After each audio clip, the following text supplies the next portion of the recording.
17 Desember. Saudara-saudara yang saya kasih, dimanapun saudara-saudara berada, kita akan kembali merenungkan firman Tuhan. Dan untuk itu mari kita mengawalinya dengan berdoa. Mari kita berdoa.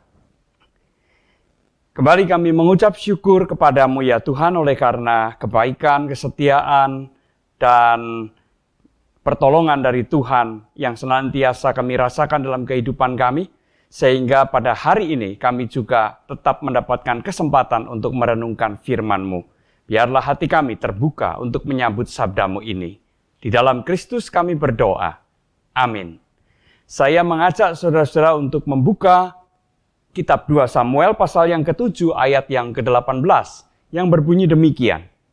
Lalu masuklah Raja Daud ke dalam, kemudian duduklah ia di hadapan Tuhan sambil berkata, "Siapakah aku ini ya Tuhan Allah, dan siapakah keluargaku, sehingga Engkau membawa aku sampai sedemikian ini." Demikianlah pembacaan firman Tuhan. Saudara yang terkasih di dalam Tuhan Yesus Kristus, manusia itu punya kecenderungan untuk senantiasa mengejar kesempurnaan.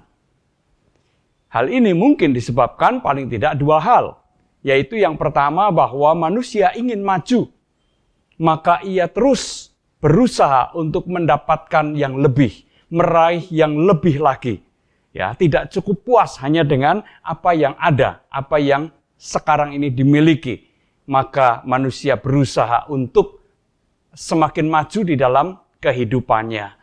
Atau kemungkinan yang kedua, oleh karena manusia menyadari bahwa ada yang kurang di dalam kehidupannya. Sehingga ia berusaha untuk menutupi apa yang kurang tadi. Kecenderungan semacam ini nampaknya memang mustahil untuk dihilangkan.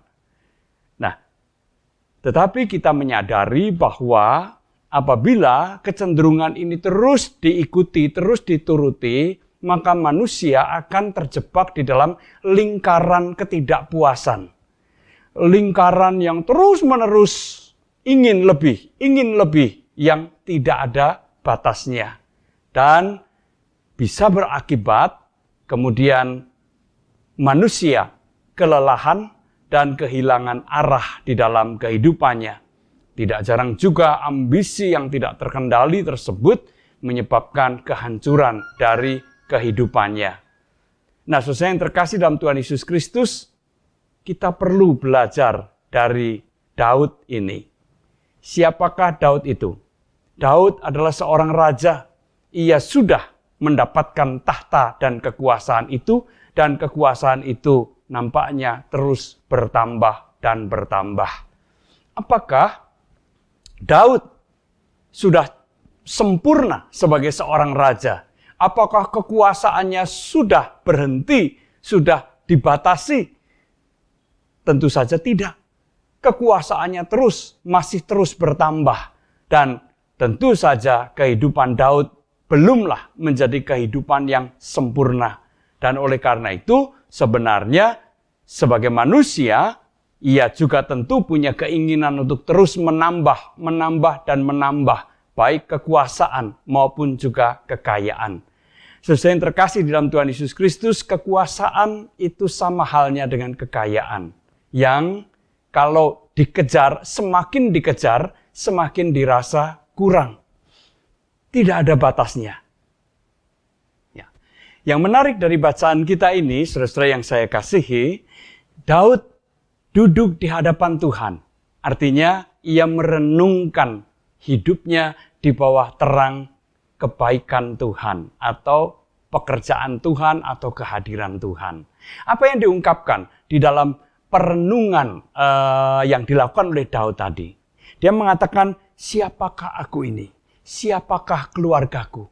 Sehingga Engkau membawa kami sampai sedemikian ini."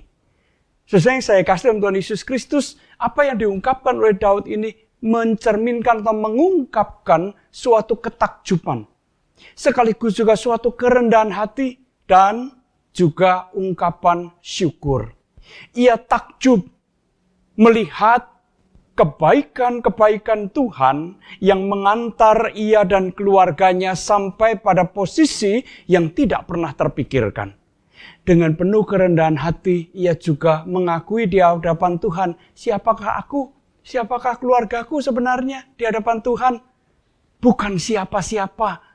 Sementara itu, Tuhan melakukan dan mengerjakan apa yang sedemikian tidak terpikirkan oleh Daud. Dan itu semua menyebabkan ia kemudian mengungkapkan syukur. Syukur atas segala apa yang telah Allah kerjakan dalam kehidupannya, sekaligus syukur atas apa yang dimiliki sampai dengan saat itu. Apakah kehidupan Daud sudah sempurna? Belum. Tentu masih banyak keinginan, masih banyak hal yang belum ia miliki. Bahkan juga ketika keinginannya untuk membangun bait Allah ditolak oleh Allah, itu tidak menyurutkan pengungkapan syukurnya. Ia tetap bersyukur sekalipun ada keinginan-keinginan yang tidak dikabulkan oleh Allah. Saudara yang terkasih dalam Tuhan Yesus Kristus, ungkapan syukur atas apa yang terjadi dalam kehidupannya itu merupakan kunci kebahagiaan yang dialami oleh Daud dan saya yakin dialami oleh semua orang. Pernahkah kita merenungkan perjalanan hidup kita di bawah terang kebaikan Tuhan? Bukan hanya melihat kegagalan, kekurangan, kelemahan, tetapi melihat kebaikan Tuhan yang terus-menerus ada dalam kehidupan kita. Lakukanlah itu. Maka sungguh saya yakin kita akan takjub melihat betapa Allah sudah melakukan begitu banyak hal dalam kehidupan kita. Dan sekaligus juga itu akan membuat kita merasa rendah hati. Ya, kita akan didorong untuk rendah hati di hadapan Tuhan. Siapakah kita? Sementara Allah yang demikian maha besar, sedemikian maha agung, maha suci, berkenan untuk melakukan sesuatu yang luar biasa dalam kehidupan kita. Kebaikan demi kebaikan tiap hari dinyatakan kepada kita. Itu membuat kita takjub dan rendah hati. Dan pada akhirnya kita juga akan tetap dapat mengungkapkan syukur kita. Sekalipun hidup kita tidak sempurna. Sekalipun hidup kita mungkin tetap ada kekurangan dan kelemahan. Tetapi itu tidak menyurutkan pengungkapan syukur kita. Karena kebaikan-kebaikan Tuhan yang terus-menerus kita alami. Mari kita renungkan hidup kita yang telah dipimpin oleh Tuhan sampai sedemikian rupa. Mari kita mengucap syukur kepadanya untuk kesetiaannya. Tuhan memberkati kita semua. Amin. Mari kita berdoa. Terima kasih Tuhan untuk segala apa yang Tuhan sudah nyatakan dan sudah perbuat dalam kehidupan kami. Sungguh kami takjub akan kebaikan, kesetiaan Tuhan. Dan dengan penuh kerendahan hati kami juga mengakui siapakah diri kami ini. Sehingga Tuhan begitu baik kepada kami.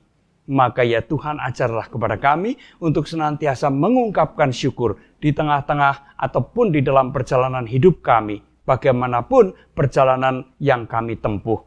Janganlah itu membuat kami kehilangan ucapan syukur kepadamu. Terima kasih ya Tuhan. Di dalam Kristus kami berdoa. Amin.